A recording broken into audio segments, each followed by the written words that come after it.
পঞ্চায়েত ভোটের আগে উত্তপ্ত তুফানগঞ্জের বালাভূত। সিপিএম এবং তৃণমূলের সংঘর্ষে আহত উভয় দলের 6 জন। রবিবার রাতে তুফানগঞ্জের বালাভূত গ্রাম পঞ্চায়েতের দক্ষিণ বালাভূত এলাকায় ঘটনাটি ঘটে।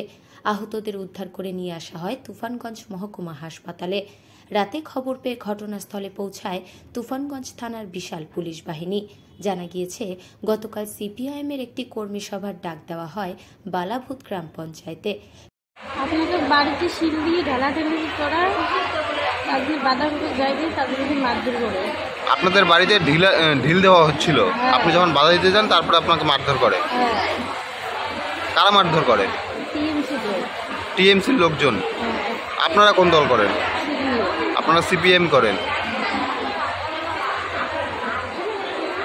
আপনারা কয়জন আহত হয় টোটাল? 4 জন আহত হয়। ভর্তি কয়জন আছে? আপনি আরেকজন ভর্তি আছে?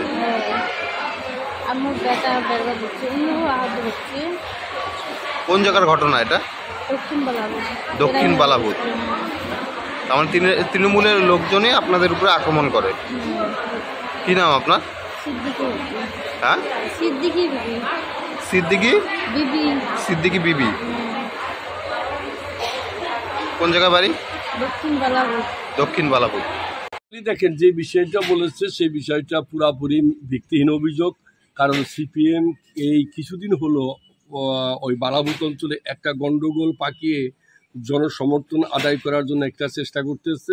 বাস্তবিক তৃণমূলের মিছিল শেষ হওয়ার পরে যার যার মতো বাড়িতে চলে গেছে। যার সঙ্গে গন্ডগোল হয়েছে সে আবার তৃণমূলের, আবার যার সঙ্গে গন্ডগোল হয়েছে সে সিপিএমের সমর্থক, ইয়া বাস্তব।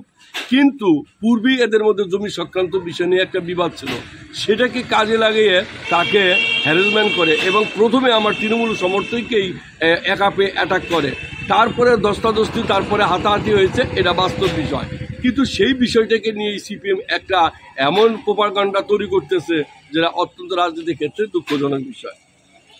আপনাদের কি কোনো কর্মী গ্রেপ্তার হয়েছে? হ্যাঁ, আমাদেরকে তারপরে পুলিশ গিয়ে গ্রেপ্তার করেছে এবং সেটা পুলিশ যেভাবে গ্রেপ্তার করেছে বা পুলিশের কাজের যে দৃষ্টিভঙ্গি সেটা অত্যন্ত বেদনাদায়ক। পুলিশ তার আইনভাবে চলুক, সঠিক তদন্ত করুক, আমার এইভাবে আপত্তি নাই। কিন্তু সিপিএমের লোককে নিয়ে বাড়ি বাড়ি তল্লাশি করছে, এই বিষয়ে আমার আপত্তি। কি নাম আপনার? প্রদীপ কুমার বসাক, 1B ব্লক সভাপতি। কয়জন গ্রেপ্তার হয়েছে আপনাদের? আমার কাছে এখানে প্রাথমিক যে খবর আছে যে 2 জনকে গ্রেপ্তার করছে।